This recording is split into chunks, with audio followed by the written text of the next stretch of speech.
You ever stop mid-game or right in the middle of a movie and just listen? I mean, really listen to the subtle rustle of clothes or the roar of a spaceship or all those tiny, intricate layers of a futuristic city. Well, every single one of those sounds has been on this incredible journey, and it all starts as just raw data inside a computer. So today, we're going to pull back the curtain on that journey, tracing the path from pure processing power all the way to the final immersive soundscape you experience. So, here's the plan. We're going to start with the powerhouse behind it all, what we're calling the digital engine. Then we'll get into how creators literally craft sound from nothing.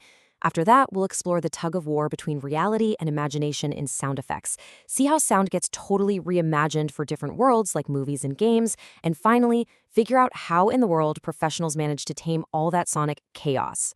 All right, let's start at the very beginning, deep inside the machine. You know, every complex sound we hear in our favorite movies and games, it all begins its life in the exact same place, a central processing unit, a CPU. Before we can even begin to talk about art or emotion or anything cool like that, we have to talk about raw computational horsepower. This is the bedrock. It's the foundation for absolutely everything that follows. Now look, this slide isn't about trying to get you to pick a winner for your next PC build. What's really interesting here is the kind of power we're talking about.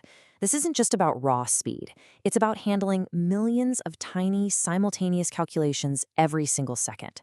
And that's the exact same kind of power that lets a sound designer layer 100 different audio tracks, footsteps, explosions, whispers, you name it, and have them all play back perfectly in real time without a single hiccup. So why does all this power really matter for sound? Well, think of it like this. You wouldn't try to run a Formula One car with a lawnmower engine, right? It just wouldn't work. Creating sound digitally is incredibly demanding. You've got complex synthesis, which is literally generating sounds from math. You have dozens, sometimes hundreds of audio tracks all playing at once. And on top of that, you have real-time effects that are constantly changing the sound, like an echo from a gunshot that realistically bounces off the specific walls of a canyon in a video game. All of that needs a seriously high-performance engine. Okay, so we've got our engine. Now, what about the tools? How do you actually make a sound? Well, when you boil it all down, it really comes down to two fundamental methods. You either create a sound from absolute scratch, or you build upon something that already exists. Let's dive into the two arts of synthesis and sampling.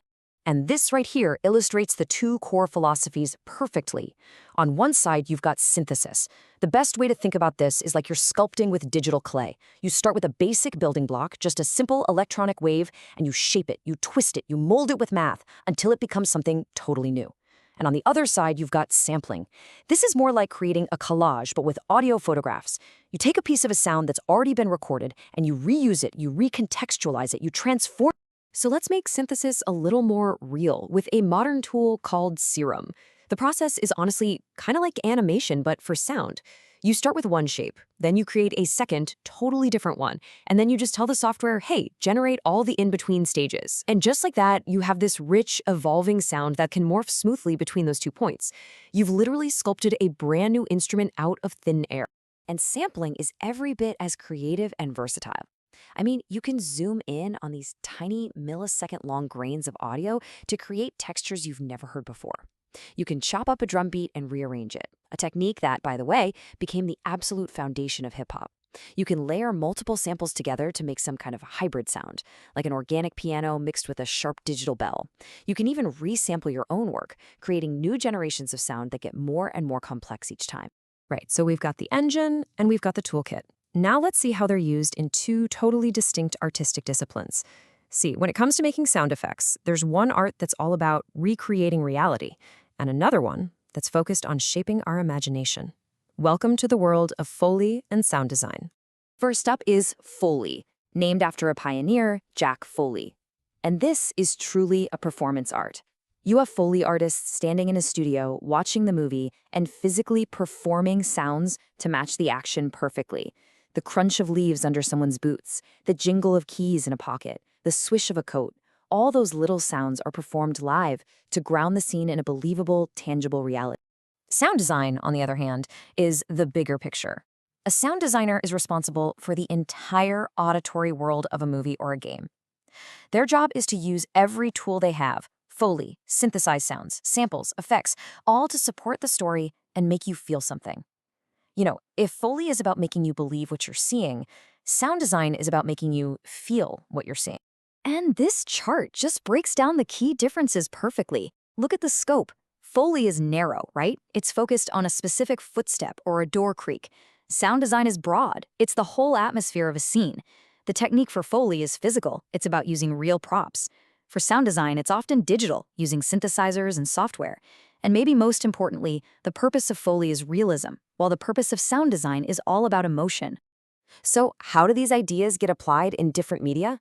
Well, let me tell you, crafting sound for a movie that plays out the same way every time is a fundamentally different challenge than creating audio for an interactive video game. The medium completely changes the approach, the workflow, everything. And you don't have to take my word for it. The composer Brian Tyler, who's worked on huge projects in both worlds, he just nails the core difference. He basically says a movie has one big story, one big arc. But a game?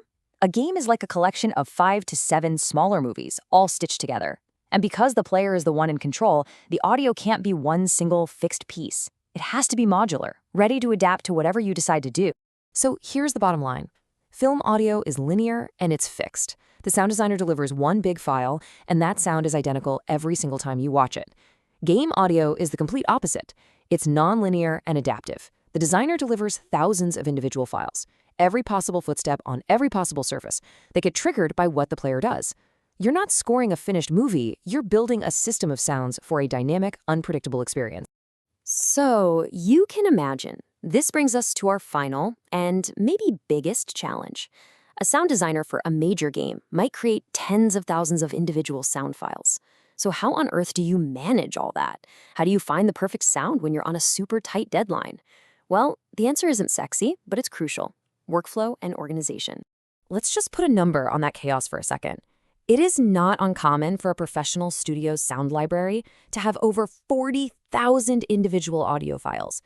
Without a system, trying to find what you need would be like searching for a needle in a continent-sized haystack. I mean, it is a massive data management problem. And the solution to that huge problem is metadata. It's a simple concept, really. It's just data about your data. For a sound file, this means embedding descriptive text right into the file itself. Things like wood door, creak, interior, slow. This info acts like a digital card catalog, and it turns a totally unsearchable folder of files into this powerful, organized database that a whole team can use to find the perfect sound in seconds. So there you have it. We've gone from the raw power of a CPU to the digital sculpting of synthesis and sampling, to the performance art of Foley, the emotional craft of sound design, and finally, the huge logistical challenge of just keeping it all organized. The journey is complex, it's technical, and it is deeply creative. So the next time you press play, listen a little closer. Are you just going to hear noise, or are you going to hear the design?